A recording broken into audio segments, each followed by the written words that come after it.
Bom dia a todos. É uma satisfação estar aqui no Conselho Federal de Medicina, né? Acho que todos nós que temos orgulho de sermos médicos, acho que estaríamos satisfeitos, né, de ter esse privilégio de estar aqui hoje. Agradecer, então, aos organizadores. Então, nós vamos dar continuidade, os temas são bem ligados, e vamos focar nos valores dos pacientes e nas evidências. Antes de mais nada, falar um pouquinho de conflito de interesse. E acho que como nós estamos falando de algo compartilhado, né, eu queria compartilhar com vocês se há ou não conflito de interesse. Na verdade, isso não é uma brincadeira, é uma proposição que tem sido feita atualmente. Que ao invés da gente declarar, eu não tenho conflito de interesse, a gente declarar, esses são os meus interesses. Vocês acham que há conflito? Então, compartilharmos essa decisão também, né? Então, eu e o André, nós somos parte de um grupo Mais Evidências. A gente tem trabalhado na difusão de evidências nos últimos anos, junto a alunos e residentes, principalmente, preceptores da residência médica, e temos um interesse intelectual muito forte com a metodologia GRADE, que é a que nós utilizamos para o ensino de medicina baseada em evidências, e uma parceria, né, com os grupos GRADE e principalmente com o MEDIC, que é um grupo baseado na Noruega e com laços estreitos com o McMaster. Então, nós usamos essa metodologia, ajudamos em tradução de algum material, então temos esse interesse intelectual que precisa ser levado em consideração naquela decisão que eu falei. Interesse econômico, não recebemos nenhum financiamento de nenhuma organização com interesses comerciais. Isso foi um exemplo de que muitas das decisões devem ser compartilhadas, né, incluindo essa desse exemplo. Então, o que nós vamos falar hoje é sobre a decisão compartilhada que diz respeito a essa abordagem, né, que médicos e pacientes compartilham algo, né, uma informação que, na verdade, é a melhor evidência disponível, vão compartilhar quando eles precisam tomar decisões, né? E nesse processo, os pacientes são encorajados a cooperar e a comparar, são encorajados a comparar as opções de maneira a alcançar preferências informadas. Então, no cerne da questão está se as informações são suficientes para realmente tornar a decisão compartilhada. Talvez a gente pudesse até resumir toda a nossa fala baseado numa evidência que eu acho que é muito forte, né, que a gente tem hoje. A evidência de que a sociedade quer participar das decisões e a evidência que a sociedade quer transparência. E talvez no Brasil as nossas evidências sejam ainda mais fortes, né, de que a sociedade quer transparência na tomada de decisões. Mas por que discutir isso, sendo que eu acho que muita gente talvez tenha o conceito de que todos nós já fazemos, que o paciente sempre é informado antes de consentir, que nós estamos preocupados com a ética, e ética é autonomia, é um imperativo ético, não há alternativa aceitável a não ser a decisão compartilhada com o paciente. Acabou, né, esse modelo, né, como foi mencionado na fala anterior. Os pacientes estão adquirindo cada vez mais acesso à informação, né? Quem não era alfabetizado, quem não foi alfabetizado na infância está sendo, né, na idade mais avançada, e todos estão procurando serem incluídos nesse mundo de informação, né, a inclusão digital. O Google tem buscado, e às vezes, substituir médicos e, às vezes, até muitas pessoas procurando desenvolver ferramentas para informações mais confiáveis, né? Aqui um modelo aí de uma iniciativa do Hospital Albert Einstein. Esse desejo de participar, ele foi motivo de inquéritos, então nós sabemos que isso é real, então tem sido crescente nos últimos anos a proporção de pacientes que querem ser informados aí e participarem ativamente da tomada de decisões.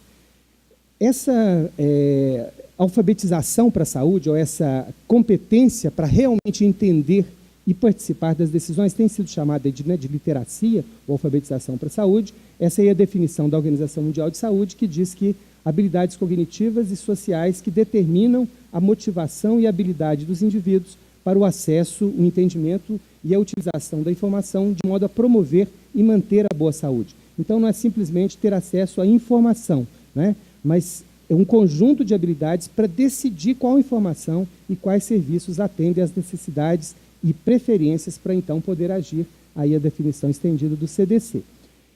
A gente sabe também de alguns inquéritos, né, de que os pacientes e os profissionais, às vezes, têm preocupações bem distintas, têm valores distintos. Aqui no exemplo do câncer de mama, por exemplo, nesse inquérito que foi realizado, manter as mamas, né, era uma preocupação, uma prioridade para 71% dos profissionais e para apenas 7% das pacientes. Talvez isso não se repetisse em outro lugar, né?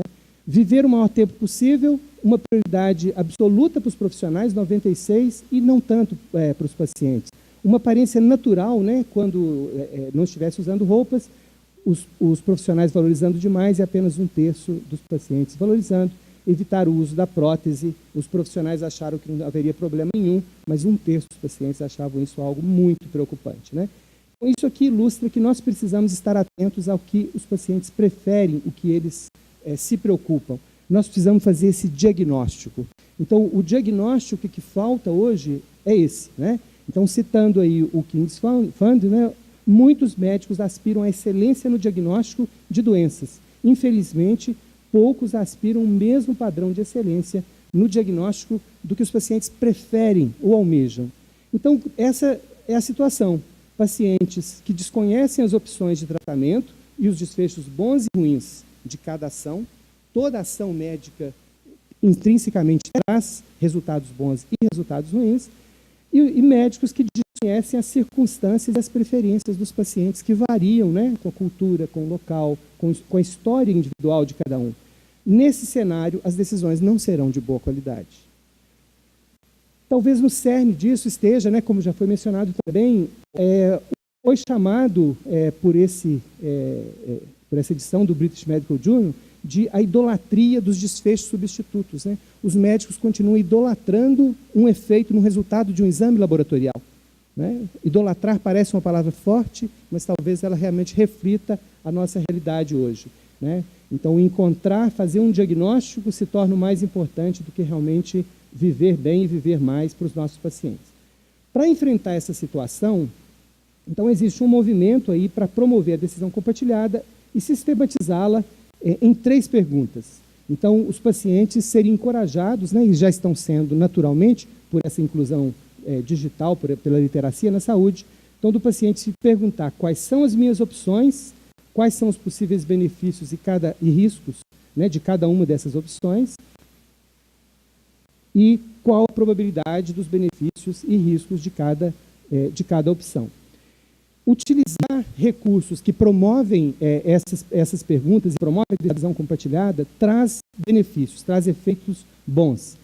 A revisão sistemática da Cochrane, né, não foi possível chegar a efeitos combinados em meta-análise, mas, no geral, então, um melhor conhecimento sobre as opções, melhor percepção de risco, expectativas mais acuradas, né, dos pacientes, mais alinhadas com os profissionais, percepção de melhor informação em relação aos valores, né? Então os médicos conhecendo melhor os valores, menos cirurgias, menos tratamentos agressivos, né, com benefícios pequenos, maior participação, maior adesão, melhores resultados no longo prazo.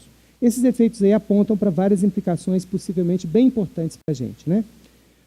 Vocês lembram que no centro da definição estava a melhor evidência disponível, a definição de decisão compartilhada. As evidências científicas, elas precisam ser entendidas hoje como um bem comum que precisa de uma linguagem, que no meio, talvez, da produção estejam aí os recursos de informação, né? Mas será que isso chega de modo transparente ou de modo seletivo, né, atendendo a interesses, como a gente falou no começo? Então, a metodologia GRADE, da qual eu mencionei, ela traz propostas muito contundentes para enfrentar essa situação. Então, ela diz, nos seus princípios essenciais, as evidências, nos seus princípios-chave, né, para não ficar repetindo essenciais, evidências são essenciais para a tomada de decisões. As evidências podem ser mais ou menos confiáveis, mas as evidências isoladamente não são suficientes porque devem ser aos valores e preferências dos pacientes. Isso aqui fica mais fácil de entender sabendo o seguinte, que essa situação aqui, de que para tomar uma decisão entre um tratamento A ou um tratamento B, curso de ação, a qualidade das evidências é muito boa, tem pouca incerteza e o balanço dos efeitos bons e dos efeitos ruins, ele é muito claro, uma diferença muito importante, né, ou favorável ou contrária, mas que deixa a decisão muito fácil e que a maioria dos pacientes iria claramente informado sobre essa qualidade das evidências e sobre esse balanço dos efeitos, iria tomar a mesma decisão. O custo, execução e sustentabilidade também seria uma preocupação pequena para os gestores, para os profissionais, né, para as redes. Essa situação aqui, ela não demanda decisão compartilhada, porque todo mundo vai escolher a mesma coisa, né? Isso só acontece em 1/3 das decisões. O que acontece mais, né, em 2/3 das vezes, das decisões, é que há algum problema com a qualidade, ou o problema está que o efeito benéfico é muito pequenininho, talvez comparável a um outro pequeno efeito danoso. Com isso, os pacientes vão tomar decisões diferentes para os diferentes custos de ação, e muitas vezes o custo, a execução, a sustentabilidade serão preocupações. Então, com isso, a decisão compartilhada precisa ser muito frequente, porque a medicina tem incertezas, a medicina está em constante avanço.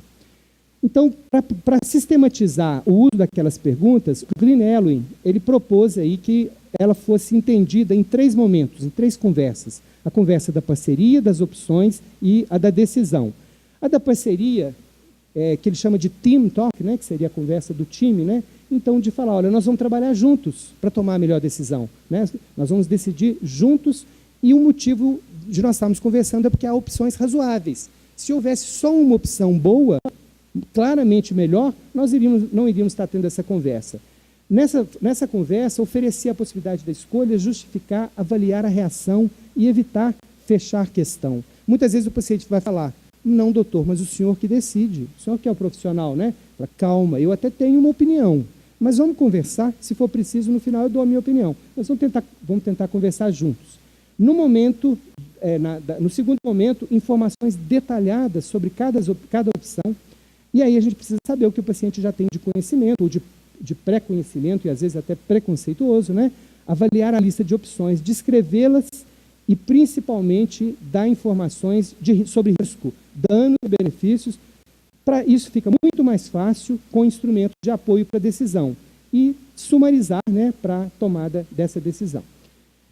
A última conversa é essa conversa, né, da decisão, em que o objetivo maior é apoiar, né, as preferências e essa decisão. Para isso, o foco tem que estar nas preferências, que às vezes não vão aparecer naturalmente, vão precisar de habilidades de comunicação do médico para suscitá-las, né? Então, talvez o médico vai ter que falar, olha, pelo que eu te conheci, principalmente que você falou que passa 3 meses, né, lá na fazenda, talvez esse tratamento seja um pouquinho melhor para você, né? Então, rever todas as decisões sempre que possível. Então, o modelo do Glenn Elwin, ele pensa aí nesses 3 momentos para sair de preferências iniciais e chegar em preferências esclarecidas, utilizando intervenções, né, utilizando instrumentos aí de apoio que podem ser breves ou mais extensos. Ele propôs isso em 2012, agora, nessas últimas semanas, foi publicado aí no British Medical Journal uma revisão desse modelo, tornando mais cíclico e revendo um pouquinho até os termos utilizados, que alguns estavam criando barreiras, né? Mas, basicamente, a ideia central é a mesma, reforçando que tudo começa com a clareza, né, de que estamos juntos pelos mesmos objetivos, que há alternativas, porque o balanço entre risco e benefício não é tão claro assim, e vai variar de pessoa para pessoa, e aí sim podemos chegar nas decisões baseadas em preferências. Ficou muito claro que, para isso, nós precisamos de competências essenciais, né? Essas competências estão relacionadas à comunicação e ao entendimento das evidências, de reconhecer que nós precisamos entender um pouco melhor os riscos, quantificar, né, o tamanho dos efeitos, mas lembrar das incertezas. Para ser um bom profissional, uma referência-chave mundial é o CANMEDS, né? A gente não pode esquecer que o papel de comunicador é chave. Então, não há decisão compartilhada sem que haja competências em evidências e competências em comunicação, né? E talvez, exercendo essas competências para decisão compartilhada, nós também seremos colaboradores nas equipes, estaremos defendendo o sistema. Vocês viram que os pacientes preferem tratamentos menos invasivos quando são realmente bem informados sobre benefícios pequenos. Líder nas mudanças, né? O Choosing Wisely é um exemplo de como que a liderança traz mudanças, além de estudar, né, e do nosso compromisso profissional com a sociedade, que quer transparência, né? Engajados aí no Conselho Federal de Medicina, com os princípios éticos da profissão e tudo mais. Então, a decisão compartilhada é algo amplo que abrange tudo isso. Agora já sei. Isso. Gente, então, nós dividimos, nós somos uma equipe, nós vamos trabalhar juntos. O André é mestrando em Valores e Preferências do Paciente no mestrado de Saúde do Adulto, lá da UFMG, em parceria, né, com os nossos colaboradores, os parceiros, né, lá do GRADE. Então, ele vai continuar essa conversa dando alguns exemplos aqui. Muito obrigado.